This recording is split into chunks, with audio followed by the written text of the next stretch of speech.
Hello, good evening and good morning to everyone who's joining us from across the world. Welcome to the next webinar under the webinar series titled COVID-19 Outbreak on the Front Lines, co-hosted by the Harvard T.H. Chan School of Public Health, India Research Center, Project Sanchar and HBS India Research Center. I'm Divya Rajgopal, Senior Assistant Editor with the Economic Times, and I will be your moderator for today. Through these series, subject experts and leading public health practitioners share an insight into the spread and control of coronavirus, its impact on health and well-being of communities, and India's policy and health systems respond to mitigate the crisis. The webinar series provides a convening platform for a wide range of stakeholders, including NGOs, development agencies, journalists, and representatives from the government in partnership with the faculty and researchers from the Harvard T.H. Chan School of Public Health. Just a short brief about the Harvard T.H. Chan School of Public Health, India Research Center. It is the first global center of the Harvard T.H. Chan School of Public Health. Established in 2015, the center has three strategic goals of research, teaching, and translation of evidence into policies and programs. The research provides a platform to facilitate faculty exchange and partnership between public health researchers and Harvard Chan faculty. The center is led by Professor K. Vishwanath, who is the Lee Kum Kee Professor of Health Communications at the Harvard T.H. Chan School of Public Health. Project Sanchar, or Science and News Communicating Health and Research, is aimed at building the capacity of journalists to draw on the latest science and data for shaping public knowledge, attitudes, and policy on health.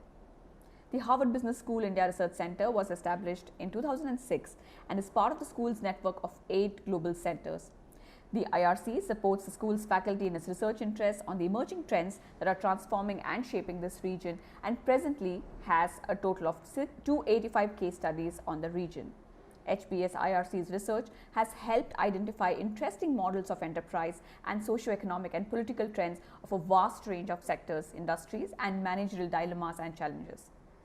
Well, let's get to today's webinar. Today we will be focusing on the role of private sector in mitigating the COVID-19 pandemic. The private sector has played a tremendously important role, maybe pharma companies or navigating through the several lockdowns in India and across the world and yet providing the essential services to its people. And I think it's an important topic that we will be discussing today, and we are very glad to have a distinguished set of people joining us today to discuss this issue. Professor Rohit Deshpande, I hope he has logged in, but he will be here soon. Professor Rohit Deshpande, one of our panelists, he is a Sebastian S. Craig Professor of Marketing at Harvard Business School. Rohit Deshpande is also the faculty chair of the Global Colloquium for Participant-Centered Learning. He teaches in the Advanced Management Program, the Program for Leadership Development, the Owner-President Management Program, and in other executive education offerings. We are also joined by Professor Joseph G. Allen, Associate Professor of Exposure Assessment, Harvard T.H. Chan School of Public Health. Professor Allen directs the Healthy Buildings Program, where he led the creation of the 9 Foundation of a Healthy Building. He is also the co-author of Healthy Buildings, How Indoor Spaces Drive Performance and Productivity. This book he has co-authored with John Macomber at Harvard Business School. Thank you so much, Professor Allen, for joining us. We are also joined by Dr. Rohini Sridhar, COO, Apollo Hospitals Group, Madurai region. Dr. Sridhar is leading the vaccination efforts of the Apollo Group. So, thank you so much, Dr. Rohini, for joining us today. And finally, we are also joined by Dr. Rizbe Irani, President, Group Human Resources and Communications, member of the Group Executive Board, Mahindra & Mahindra Limited. Mr. Irani is the President, as I mentioned, of Group Human Resources and Communication. He is also responsible for corporate social responsibility and corporate services and is member of Mahindra Group's Executive Board. In the past, he has headed international operations for the automotive and farm equipment sectors of M&M and strategy, PR, communication, ethics, and branding at the Mahindra Group. Well, thank you so much for all the panelists for joining us today, and without taking much time, let me quickly start off our discussion today. I want to come to you first, Professor Allen. As the pandemic continues across the globe, could you share us what are the measures for healthy buildings that's been adjusted to reduce the risk of contracting COVID-19? We know ventilation has become such an important aspect of pandemic management, or rather, the disease prevention. Could you talk us about? Could you share more about how the Healthy Buildings Initiative actually work? Yeah, absolutely. And so it's great to join you, and welcome to everybody. Thanks for joining us. Hope to be a resource for you all. I think before we think about why healthy buildings matter and why ventilation and filtration matter, we have to first start with how is this virus spread? Then the controls make a lot of sense. Reality here is that shared air is the problem, not shared surfaces. When we talk, breathe, sing, cough, we are constantly emitting respiratory aerosols. If you are infected with this virus will be in these aerosols. These fine aerosols will travel well beyond 2 meters or 6 feet. They will stay aloft for 30 minutes, an hour, 2 hours in a room. If that room is underventilated indoors, these aerosols will accumulate. You do not need to be right next to somebody to catch this virus. That is why things like being outdoors is very safe, and indoors can be okay if you try to remove those aerosols. Okay, so quickly, here's where healthy buildings come in. If I'm sick and infectious, releasing aerosols, we want to remove those. And there's two mechanisms. One, you dilute them through higher ventilation rates, bring in more outdoor air that dilutes it. Or you can clean these out of the air, and that's through the use of good filtration. So it's really that simple. And this is why ventilation and filtration are so important, because this virus spreads through the air. It's an airborne virus, and that's key. Right. Professor, and just to stay on that same point, do you see requests from a lot of organizations right now in the United States for a kind of for having well ventilated workspaces? Is that something that you see happening or taking shape in future? Yeah, there's no question I've been advising organizations across every sector of the US economy here, and they are making changes to their ventilation systems. The problem has been in the US, and this is a problem around the world, we underventilate our buildings. We don't bring in enough outdoor air. The filters we use are really low level filters. We need to increase these, and we should have been doing it before COVID. This value proposition has been there for a long time. So the short answer is yes, organizations are responding, partly because it's the right thing to do. They want to keep people safe, but also the demands are changing. Who is going to go back to a building right now that isn't a healthy building? No one's going to go back. Anxiety is still high, even in the US, where the vaccines are starting to win over the variants. So we're in a very fortunate position in the US right now, very different around the world. But still, ventilation and filtration are going to be a key part of the strategy going forward everywhere around the world. Right. So I think the only way to sort of get out of the work from home option is to sort of have ventilated workspaces. Professor Deshpande has joined us now. Professor Deshpande, I want to come to you. Thank you so much for joining us. We did a round of introductions before you came in. I wanted to ask you, how are businesses going to transform themselves post this pandemic? I'm sure our worlds are going to change, and so will organization working across the world. What are the trends that you see that's emerging in a post-pandemic era? A great question, Divya. Thank you so much for organizing this webinar. There are three trends that I see. One is digital transformation. Second is rewarding loyalty, and third is emotional connections. I'll give you quickly just examples of companies that are doing these things. Digital transformation, I think the best examples are probably Moderna and Pfizer. That, as we know, have developed COVID vaccines. This is called messenger, using a formulation called messenger RNA. Normally something that takes 10 years, they've done in less than 1 year. So it's basically a digital transformation of the firm in order to be able to do this. Another example is Amazon is, when we look at winners and losers in the private sector, Amazon is a clear winner. And one of the things they've been doing is vertical integration.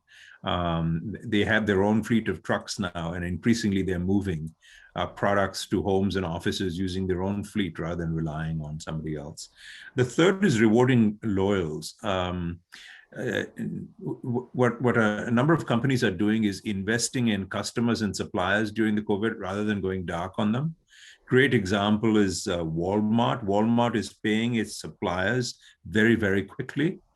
Very counterintuitive. Most companies have cut back on their customers. And the third is connecting emotionally. People are frightened, and what are companies doing to provide some quietude? So FedEx is an example of a company. Uber Eats delivery is another example of a company that have moved entirely to touchless delivery. So I think these are three ways that private sector firms have responded. Right. I will also come back to you perhaps on how this for a change. There's a human-centered approach to doing business right now. We see that organizations being much more.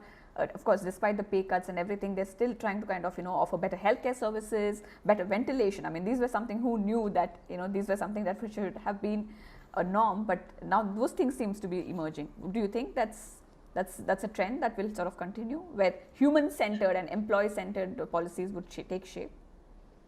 Yeah, I think there's much more thinking about that. There's the third point that I mentioned about emotional connections with both employees, the workforce, as well as with customers. There's much greater thinking about that now. It's not as if companies haven't cut back on their workforces, but they're also trying to add in flexibility by moving to hybrid work models. Right. Thank you so much. I think we'll come back to that in some time. I want to come to you, Dr. Rohini Sridhar. You are right now in a very, very important role, managing the vaccination drive of Apollo hospitals. We are in a situation in India where the vaccine doses are in shortage, yet there seems to be an expanded drive that's happening. Private sector organizations want to get their staff vaccinated. What are the requests that you're seeing that's coming from large organizations, mid-scale organization, in terms of vaccination demand? How keen are they to vaccinate their staff, and how is Apollo sort of preparing to take on this huge drive? Thank you, Divya, and thank you for organizing this webinar. I think vaccination will become, or is at present, one of the most important tools to enable any country to gain control over the pandemic. Now, we have started our vaccination drive in this country in the middle of January, 16th of January. And at that time, most of the vaccination happened with supplies from the government sector, focusing on those groups which were frontline workers and healthcare sector workers. But of course, now there is the opening up of the segment for private vaccination, and there is a huge demand coming in from corporates at all levels.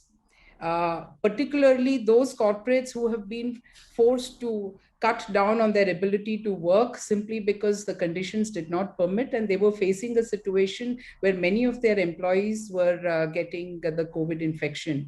So we have actually ramped up our capacity to deliver this vaccination administratively, which itself is a huge challenge, because currently Apollo is present in 114 centers that we've operationalized across the country to deliver vaccination. Our main constraint now is the demand supply gap.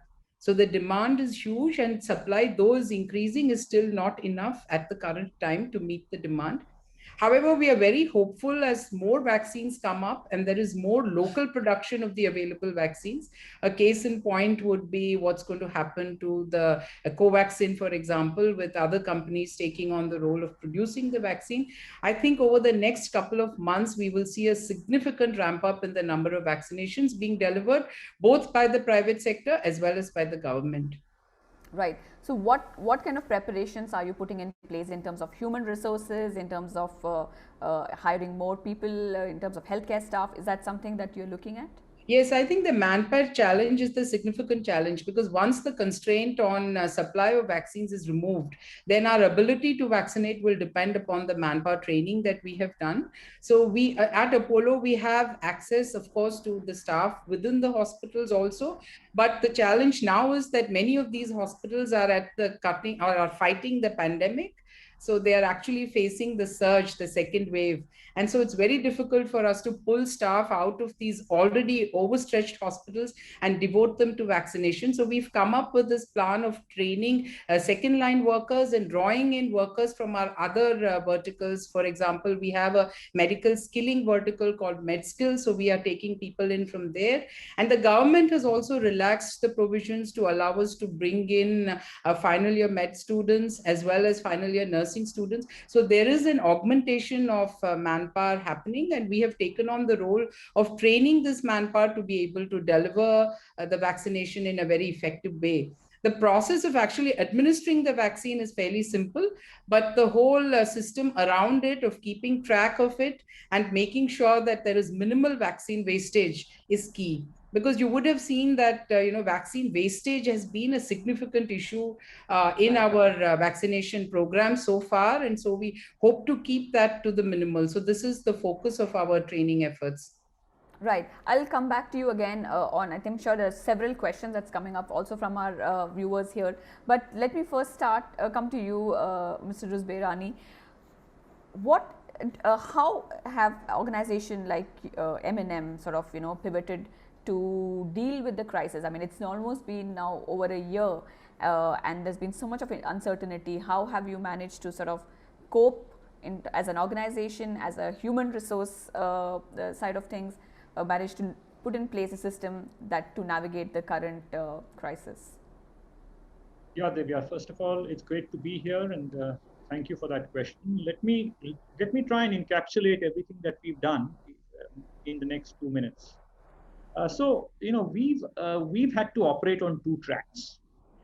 We've had all our plants, all our factories working at almost full capacity since 18th of May last year, while we've had work from home in all our offices. So first of all, let me talk about our factories. There we've ensured that occupational safety is our first priority. We have very well-defined COVID-19 specific preventive measure protocols and crisis management protocols. We have from day one, which is from March last year, we have a central rapid action force and local rapid action forces to take care of all of this.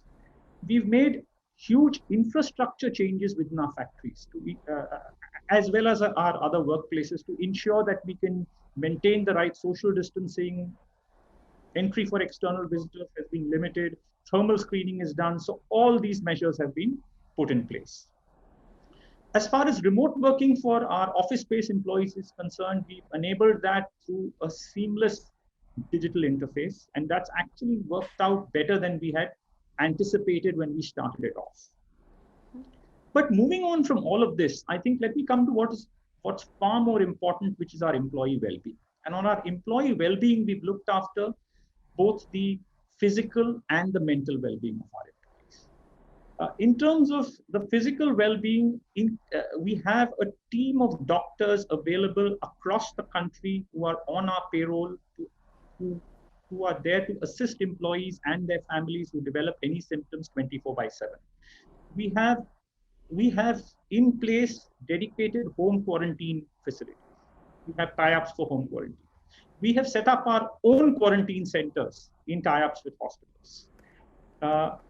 In case of hospitalization, we are covering all hospitalization expenses, as well as paying employees a special allowance for miscellaneous expenses.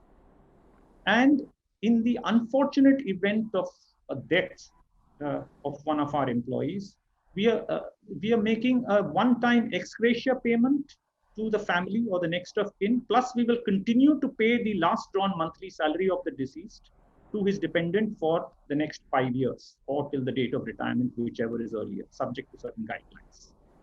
Plus, we will support the that family's children's education till class 12, up to a maximum of rupees 2 lakhs. In addition to this, and if you ask me very crucially going forward, we have tied up with hospitals like Apollo and many others to ensure that we do vaccinations for our employees and their families, and we are doing it free of charge for employees and families. We are bearing the entire cost. We are making our facilities available as vaccination centers for our employees. So as soon as these vaccines become available, we are setting up vaccination centers on our own facilities to enable vaccination for our employees at a record speed. We've almost completed 100% vaccination for our 45 pluses. We're waiting for enough supply to get to the younger group. Well, that seems to be really a big thing. That if you have vaccinated 45 plus, what would be the number of those employees? So about 25% of our strength of 35% would be 45. Right. Right. So thank you so much, Dr. I think this was really important perspective coming from an organization, and this can perhaps be a model for other organizations too on how to sort of ensure that they keep employee well-being in mind in this difficult time. Professor Allen, I want to come to you again on the issue of ventilation, and as we know that at some point of time workplaces will open up, perhaps this fall, perhaps in India maybe next year. As organizations try to safely reopen, what measures do you think they should take to ensure worker safety going forward? And this is not a one-time thing. I mean, COVID might recede for now, but the threat of infectious diseases sort of looms most of the time. What specific tips or suggestions do you have for organizations for moving forward? Yeah, so I'd say broadly, healthy buildings, and there's a lot we could talk about here. We talk about the 9 foundations of a healthy building, but in the facing an immediate crisis, we really have to focus on this disease avoidance or reduction in transmission. Ventilation and filtration in healthy buildings are a key strategy, but it's not the only thing that needs to be done. In fact, what has been very clear since the beginning is that the only thing that works is a layered defense approach. There is no one strategy in and of itself that is sufficient. The framework that I've written about and used for a long time is called the hierarchy of controls. We wrote about this in Harvard Business Review in April 2020, over a year ago. This hierarchy of controls is a framework that's been used in my field of worker health and safety for decades. It has 5 parts, and it's a nice way to prioritize your strategy and also make sense of the onslaught of information. So first, eliminate the hazard. That's first in the hierarchy of controls. So this would be things like prioritizing work from home where you can. Many workers can't do that, but that is how you would eliminate the strategy, or vaccinations when you get there. 2, substitution is next on the list. Can you identify the core minimum number of people that need to be back and physically present? So reduce the number of people that are there. In the substitution step, this is where screening comes in. PCR testing, rapid antigen testing. 3, so we have elimination, substitution. 3, right in the middle, engineering controls. These are healthy building strategies like ventilation and filtration. We recommend 4 to 6 air changes per hour. 4 to 6 air changes per hour through any combination of ventilation and filtration. 4th on the list is administrative controls. De-densify your workspace, maintain physical distancing, managing flows and queues of people in a building. 5th control is PPE, personal protective equipment. And here, that's the use of masks, which are critically important for this virus. So it only has 5 parts, a hierarchy of controls. It's a framework used for a really long time. It hasn't just been invented in response to COVID. We've applied it to COVID, and in fact, have used this framework in many US and multinational companies, in biotech, finance, entertainment, media, higher education, K through 12 schools. It's been quite effective. This playbook has worked to keep people safe even before vaccines were widely available in the US.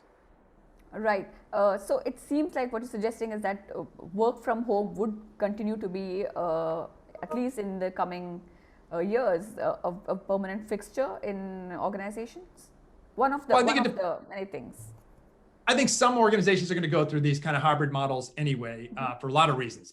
Many workers are finding they like this, and many companies are finding that they're productive. I think in the context of the emergency, the crisis that countries are facing before widespread vaccination, it is important for as many people to work from home who can work from home. Of course, essential workers can't, healthcare workers can't, but as a first step, that certainly helps.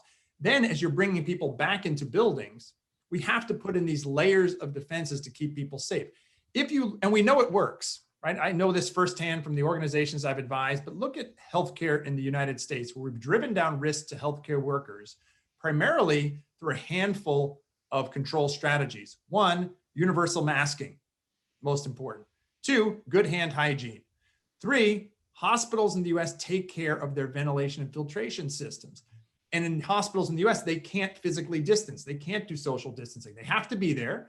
They have to be next to their patients, highest risk environment we have. And yet they've been able to control or greatly reduce the risk to healthcare workers through these handful of control strategies, these non-pharmaceutical interventions.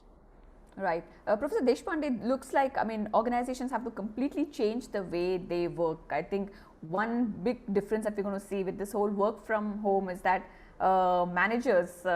who love to sort of micromanage things are now suddenly going to be are faced with this whole prospect of reaching out to their employees either on phone or Zoom, and it's something that people can skip.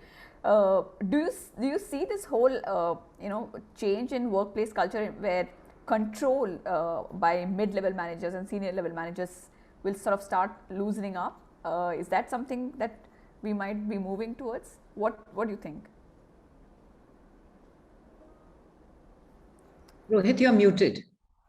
I think pre-COVID, Divya, we were already moving in that direction with firms growing, decentralizing, and becoming more global. Asynchronous work patterns had developed. So we were already going there. As technology accelerated to allow more remote work to happen, we were going there. And then COVID has basically just accelerated that, where firms are saying, if you don't need to be here, you don't have to be here. As Professor Allen was saying a moment ago, if you're comfortable working from home, we would rather that you do that. And so I think we're adjusting. I don't think we've got the secret sauce as yet. We're still trying to figure it out. But I think flexibility is the imperative right now as we try to come back from this. And then the other thing is what we've been talking about is test, trace, and vax. I think those words are going to become part of our regular parlance now. Mm-hmm. Right. Do you also think there is an appetite among organizations to spend, because all these interventions that we're talking about, vaccination, ventilated workspaces, and giving good healthcare to the staff costs, and it's coming at a time when companies are really not making great profits. Do you think that there is an appetite for organizations to do this, or will they have to sort of look at other cost-cutting ways to implement? So I think, as Mr. Irani provided an example from Mahindra & Mahindra, it's the most progressive companies that are doing this. Companies like his are doing this. Not everybody's doing this. But there's research that was done during the global financial crisis, 2008, 2009, that showed that companies that invested in their employees and invested in their customers during the crisis came out doing better. They gained market share after the global financial crisis. And my prediction is that the same thing will happen now, that companies like Mahindra & Mahindra will do better than competitors that did the opposite, which is ran away from their employees and mistreated them. Right. Mr. Irani, I'm very optimistic. Sure. No, that's actually, I think, Mr.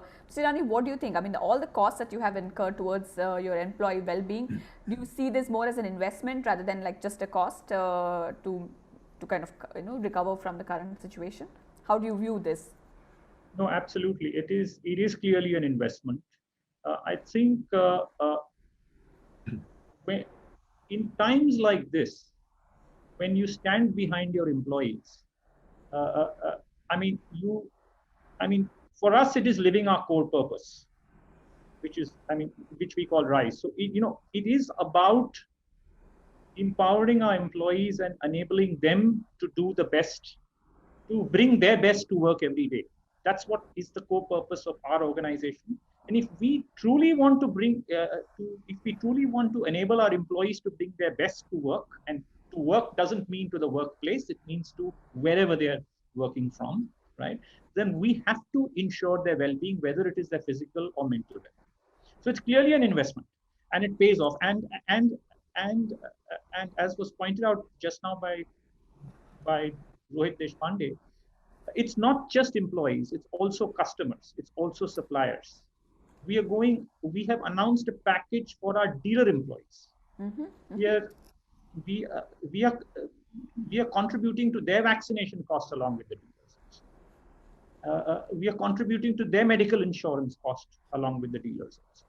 And the amount of goodwill this has earned us is huge. Right. So what you're saying is that this is not just about your organization, it's about the entire value chain, it's about the entire supply chain where these practices have to be sort of enforced. And who better to do it than a large corporate like yours, isn't it? I think large corporates have this responsibilities to ask even their supply chain partners to implement these employee-friendly strategies? Look, Divya, it's part of our moral responsibility. I mean, we have to take not only financial responsibility, but also moral responsibility in such crises. Otherwise, and if we have the means, to us, good business is about both doing good and being profitable. Gone are the days when one was regarded to be at the cost of the other. Today, both of them are complementary. They go hand in hand. And I think that awareness has dawned in the corporate world. I mean, even if I say it myself, I think we as a group realized it sooner than some others. But I think the entire corporate world now realizes this. Right. I think it's a welcome change. I mean, finally, we see that it took a pandemic for organizations and large corporates to realize that taking care of their employees, and helps both for business and for overall well-being. Dr. Rohini, I want to ask you, Apollo Hospitals is of course a healthcare, is a hospital and also and corporate in that setting. What are the being in healthcare, you have to have added measures for your employees. But could you tell me something which that you have implemented that can become a model for other hospitals and also other healthcare facilities also to follow?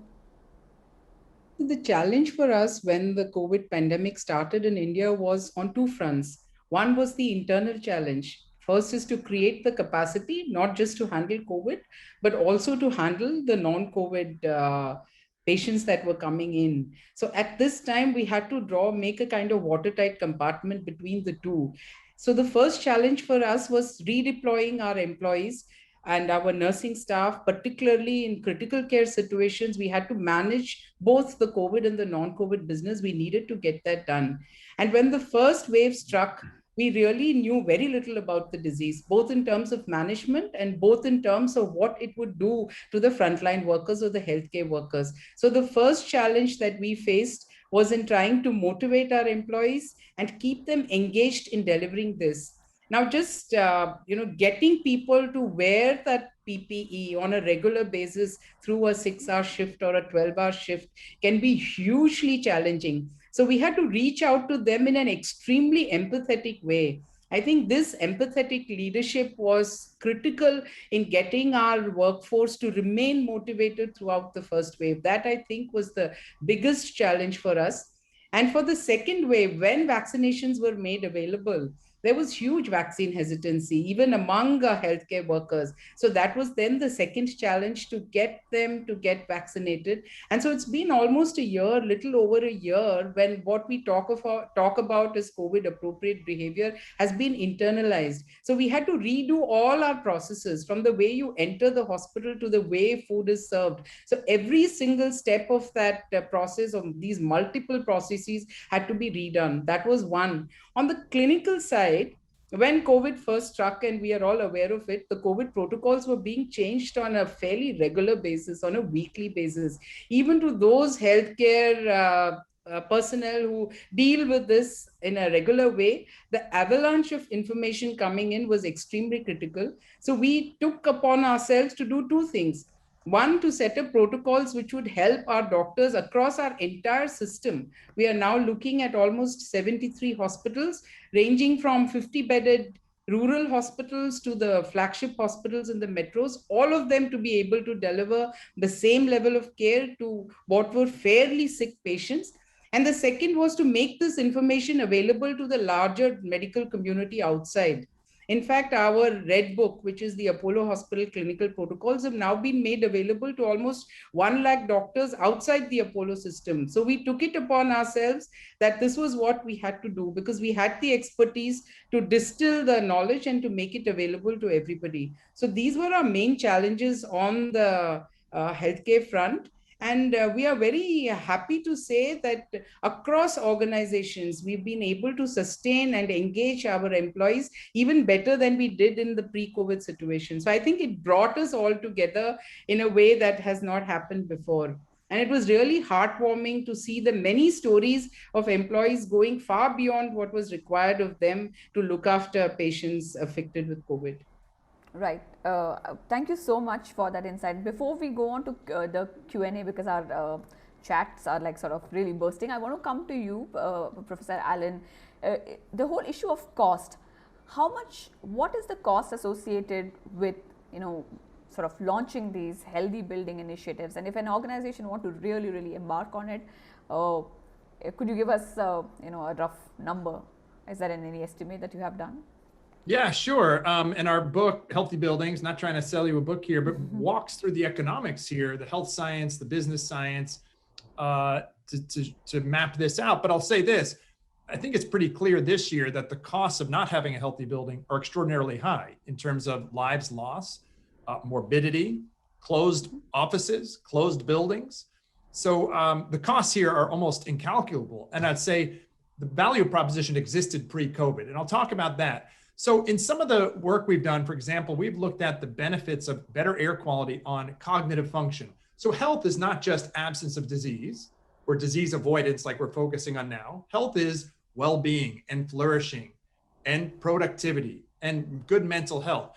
Well, on that productivity end, we've shown that indoor air quality, better ventilation rates, not only improves or reduces risk from infectious disease, it also improves your ability to think clearly and process information. My own team's study, double-blinded study, shows that the benefits are across strategic domains like decision-making performance during a crisis, how you seek and utilize information, the breadth of your approach. So let me put some numbers on it. We estimate that the costs in the US dollars, to increase ventilation rates across all commercial office buildings is on the order of tens of US dollars per person per year. So 10 to 40 US dollars per person per year. The benefits on the productivity side, not even including disease avoidance, is on the order of 6,000 to 7,000 US dollars per person per year. The big picture here is that once you include the health benefits in any analysis, any cost benefit analysis, the costs are trivial compared to the benefits. Perfect example during the crisis and this resiliency. So we've done work with big real estate leaders, let's take New York City, where the value proposition is this. One of the CEOs, a big developer, brand new building going up in Midtown Manhattan, 425 Park Avenue, designed by Lord Norman Foster, $1 billion building, US $1 billion. The CEO says, the developer says, well, look, in an up market, I get the premium. In the down market, which is where we are now, he gets the tenant. All things considered equal, building A, building B, building A is a healthy building, where the tenant going to go at the same price? So he keeps occupancy high, and it's a hedge essentially. And so that's their bet around healthy buildings. So anyway, some of the economic analysis we talk about in our book is that it's based on the hard science, but also about the real estate finance decisions about how do you keep a building full of people that they want to come back to. Again, who's going to go back to a building that's not healthy versus being able to charge a premium in better times. Right. But can you also implement these sort of measures in a manufacturing setup? Is that replicable, or is it only for the blue collared or white collared jobs? What happens when let's say an automotive company wants to do it, just like a Mahindra? Yeah, great question. And so healthy buildings are not confined to big commercial real estate buildings in New York City. It's existing buildings. It's across every sector. I'm a certified industrial hygienist. I do a lot of work in industrial settings. That value proposition is the same because it leads to fewer worker accidents, fewer worker absenteeism. So maybe in a white collar, you're thinking about worker productivity. You're still thinking about productivity in manufacturing, but you're also thinking about these other things that plague industrial settings: worker injury, worker absence, presenteeism, people who are there just not being productive. And so we could extend this value proposition to kids in schools. They perform better on math tests and reading tests. We can apply this to the industrial sector. We see this in universities. We see this in airplane pilot performance. Our own research, when you improve the air quality in the cockpit, they reduce the number of errors they make when flying difficult maneuvers. So really, we're talking about fundamentals of air quality and how it influences human physiology and performance. And therefore, it applies across every single sector, really every single indoor environment. Right. Ms. Irani, do you think is something like this that you would want to implement in M&M in your shop floor? A well-ventilated space? No, absolutely. I think anything which can make our workplaces healthier and safer and more productive is a worthwhile investment. Right. Well, I think it's quite heartening to know that organizations want to do this. As I said, I'm going to start off with our Q&A, but before we kind of take the questions, I just want to quickly tell our viewers here about the toolkit which the Harvard T.H. Chan School of Public Health, India Research Center and Project Sanchar have developed. It's a communication toolkit titled COVID-19 Resources for India, Be a Part of the Solution, and it aims to address the deluge of misinformation and disinformation accompanying the second wave of COVID-19. The idea is to provide evidence-based resources for improving health and well-being of self, patients, children and people at risk. Through this interactive toolkit, Harvard T.H. Chan hopes to provide partners and affiliates and its citizens a shareable, easy to understand facts, mythbusters and guidelines on COVID-19 prevention and mitigation, and on promoting the health and well-being of the population at large. The link for this will be shared in the chat box, so please do download and share this toolkit with all your networks. There's also going to be a feedback form at the end of this webinar, so please ensure that do share your thoughts about how these webinars should be conducted going forward. Now, let me start the questions. The first question is for you, Mr. Irani. Could you share the lessons that M&M has gained from partnerships with local governments and civil society organizations through this pandemic? So, if you ask me, it's very important to partner with local organizations. Now, whether it is government organizations, because each of them is struggling to cope with COVID in their local areas, and they need our support. They need our support in various ways. So, we've done 2 or 3 things there. First of all, very early on, we shifted some of our factory resources to make PPE equipment like face shields and face masks, and we've given this out in large quantities, including sanitizers. At that stage, there was a huge demand for sanitizers. When if you remember early on, there was a belief that this was spread through surfaces. Then we also provide food packets to the underprivileged who are around all our factories, and we've got a lot of these places where this need has come from local governments. Help in setting up quarantine centers, ICU units, oxygen concentrators, even providing oxygen plants to hospitals. All of these are based on local demand, rather than us just doing it randomly based on what we think is the need. So I think a key part of our community outreach has been local collaboration. Equally, I want to say that collaborating with hospitals has made a huge difference, both in terms of taking care of our own employees, as well as working with them in terms of how we can help the communities going forward. So we are hoping that once we have enough vaccination doses available, we can work with hospitals to help do mass vaccination of the communities at large. And that's what we are hoping we can do going forward. We haven't yet been able to do that. Right. Thank you so much for that insight. Professor Deshpande, this is a question for you. Do you think private organizations are better equipped now to take the challenges in future if a similar pandemic, let's hope that does not happen, but if a similar health crisis that emerges in future, do you think there's been a good lesson learned in how to navigate a crisis like this? You're on mute, Professor Deshpande.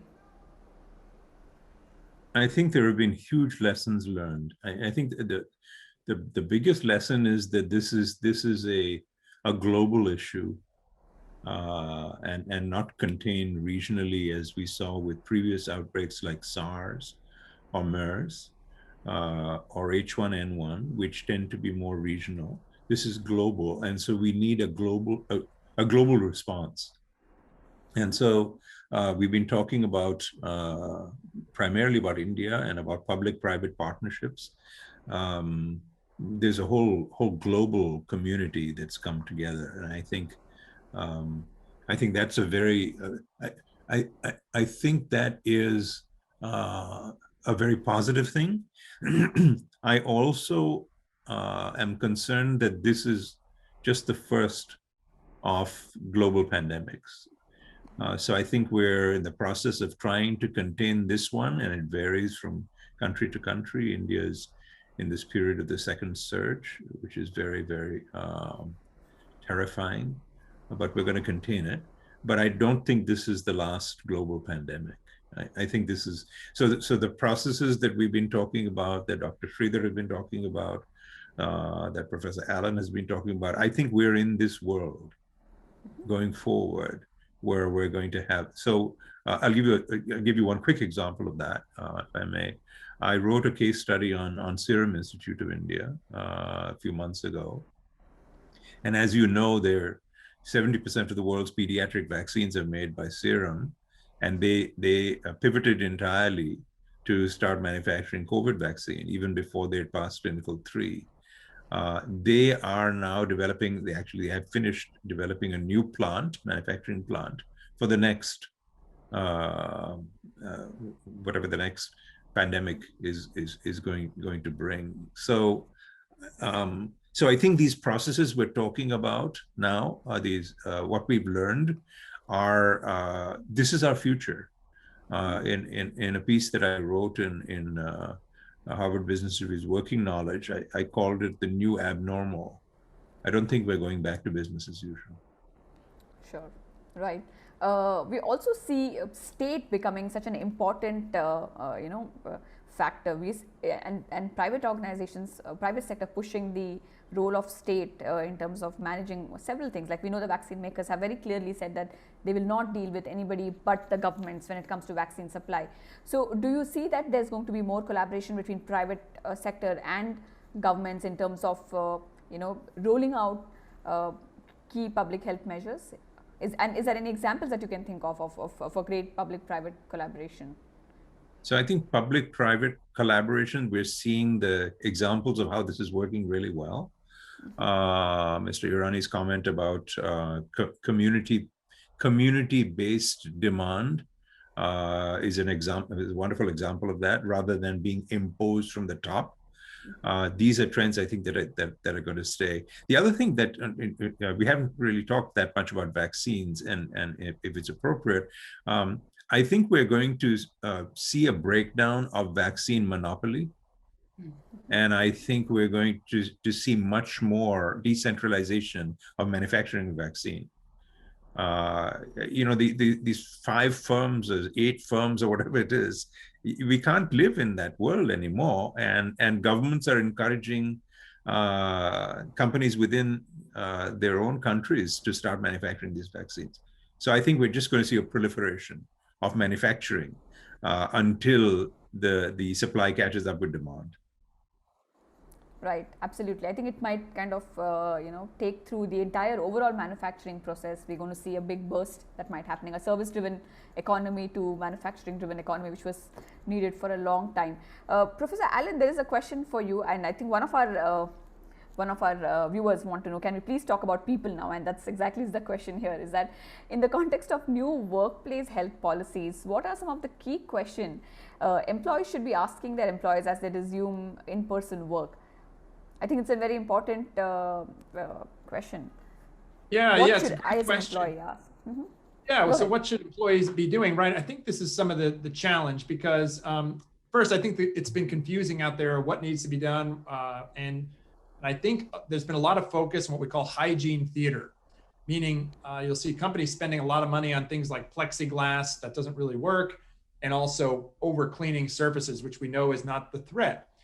So for employees to evaluate what's happening in their office, it's actually pretty difficult, because the things you can see, you should be able to see, right? You'll see cleaning and over cleaning, because companies are over focusing on that. You'll be able to see people in mass. You'll be able to see distancing. You won't be able to see what improvements have been made in terms of the air quality, but you should be asking about this.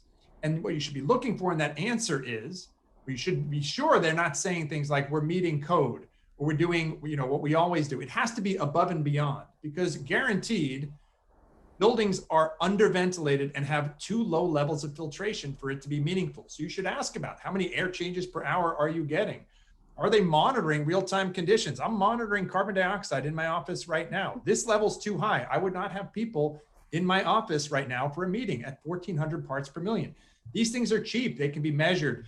So the key thing, most important though, is universal masking. So let me just say this. If you don't have a universal masking policy, I wouldn't go back and spend time indoors with other people prior to widespread vaccination. Here's why masks are so important. Even if you have masks that are 70% efficient, right? Not even an N95 or some of the medical grade masks. The fact is, if everyone's wearing a mask, two 70% efficient filters provide over 90% combined efficiency. That's before any distancing and before ventilation and filtration. So just through a handful of strategies, universal masking with decent masks. I could talk about my cheat sheet for which mask you should actually be wearing. If you're gonna wear a mask, wear a good one.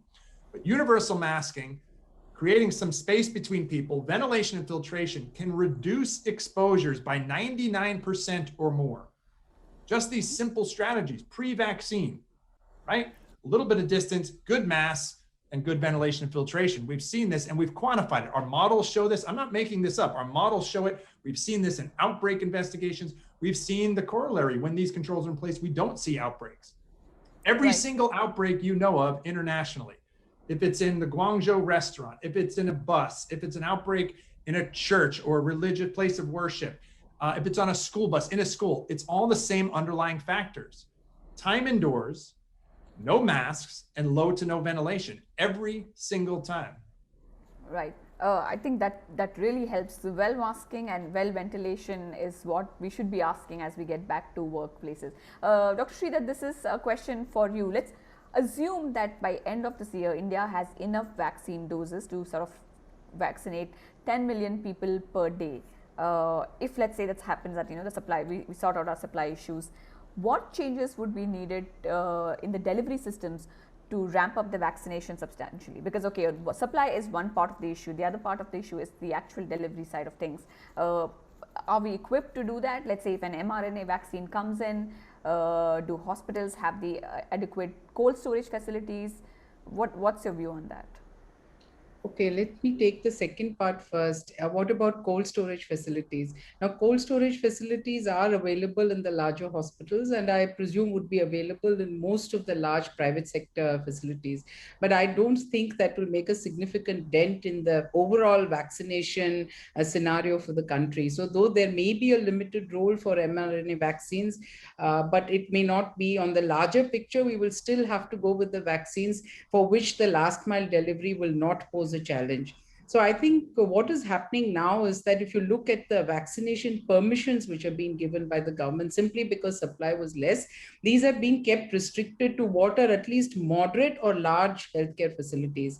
So when we have to hit that number of 10 million a day, I think this whole process will have to be revolutionized, and we'll have to look at several different models. Some of them are opening up in different states. As they overcome the second wave, they are looking at innovative ways to vaccinate their people.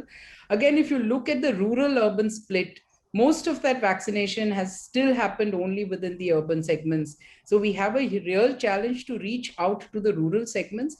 And there, I think the framework has to be made more enabling, so that much smaller facilities with adequate supervision can still be empaneled to provide vaccination. And I think those changes will definitely happen. Again, there needs to be very good collaboration between the private sector facilities which are available in these smaller towns and maybe in the rural locations, and use the government infrastructure as well. So both will need to work in tandem if we have to hit that 10 million mark. Again, hitting that 10 million mark is not just about our ability to administer the vaccine. It's also about this disinformation, and there's a lot of it on every social media platform about different vaccines and what they can do and which vaccine is better. So I think a challenge for us as we go out into rural India or semi-urban India is to get this bit right. if the information is right, I think really people will walk into our vaccination centers and get vaccinated. So I think we have two challenges, one in creating the infrastructure and the capacity. But in my mind, the larger challenge is to get people willing and able to vaccinate. Now we are in a time frame where people have seen the second wave at fairly close quarters. And so now there is a certain urgency among people to get vaccinated, and we should be able to carry this urgency through to the end of the year. That I think is critical. Right. I think this is really important, and this is where perhaps the toolkit comes in picture, where we need more such initiatives where misinformation and disinformation regarding vaccine and vaccine hesitancy that needs to be tackled. We have time to take a couple of questions, and I would request our panelists sort of keep their responses short. Ms. Irani, this is for you. This is specifically, one of our viewer wants to know is that how is private sector sort of coping up and and implementing inclusive policies specifically for issues such as disability? Is it part of your CSR policy now? I know this is an unrelated question to COVID, but what is in general Mahindra's policy when it comes to disability and disability rights? Do you have any initiative? Disability. Did you say disability? Disability, yes. Yes. So, in fact, we are. I mean, we are an equal opportunities employer. First of all, we do provide employment opportunities for disabilities, and we have signed on to the Valuable 500, which is a global consortium of. Which is a global consortium of companies like ours, where we have committed to doing everything that it takes to provide opportunities for people with disabilities. In fact, we are one of the iconic 13 who have taken on special projects to make this a reality. Right. Yes, absolutely. Now, this is not just part of CSR. It's not CSR. It's something that's part of our employment policy. Right. Now that's helpful to know, and I hope the viewer got the answer that they're looking for. Professor Deshpande, quickly to you, is it ethical to get, is it ethical for organization to force their employees to get vaccinated? What's your view on it? No, Mr. Irani just talked about equal opportunity. Unfortunately, this disease is an equal opportunity disease. It disregards religion, disregards caste, age, gender. And nobody is safe until everybody is safe. I think that's the philosophy that we have to go into this. That we all have to work together. That employers and employees have to work together to make sure everybody gets vaccinated. Right. Okay. So you think that it's not force, but it's a public health measure that people have to follow. Okay, yeah. Okay, that's a interesting response to that. Well, we have just 3 minutes, and I just want to close with a quick remark from all our panelists, is that this is something with so much of doom and gloom news around us. I think there is really good news is hard to come by. No news is sometimes a relief. So how is there any tip or is there something that all of you do personally sort of to keep yourself going in these difficult times? Just quick one-liner. I'll start with Dr. Rohini. I mean, being a healthcare professional, it must be difficult. What do you do to sort of keep the mental sanity intact? Well, I do two things in a day. One is I talk to at least one patient who's getting discharged from hospital after having spent a harrowing week or two in hospital. That is one thing. And second thing is I make it a point to reach out to at least one healthcare worker within the COVID ward and listen to them. So these are the two things which really keep us going. They motivate us. It's very encouraging to listen to them. Right. Irani? So actually, if you're talking about keeping my sanity, I'm actually talking to people all day and sort of oftentimes talking to them till quite late in the evening. So I make it a point to spend an hour every morning by myself running. Okay. That's what keeps me going. That's nice. Nice to hear. Professor Allen, what do you do? Well, everything's on the line. Everything I know and love is on the line around the world. So there's been no shortage of motivation. So quite honestly, I haven't really had too much self-care in the past 14 months, but I'm okay with that. There's too much on the line. And there's there's too much to be done. I think my colleagues around really around the world and at Harvard are doing a miraculous job, and I'm really proud of the effort. I mean, it's a global crisis, so that's a bad answer for self-care, but there's just too much to do every day. There's no time to relax. I'll relax next year. Sure. Okay. Professor Deshpande? So I think, this is something that a lot of us are doing, which is even if didn't come into this crisis with expertise about the crisis, we are seeing if we can provide help in some way. And the work that some colleagues and I have been doing is on vaccine hesitancy. And we're applying business frameworks to vaccine hesitancy. And one of the things we're learning is that trusted influencers strategy is really what seems to work the best.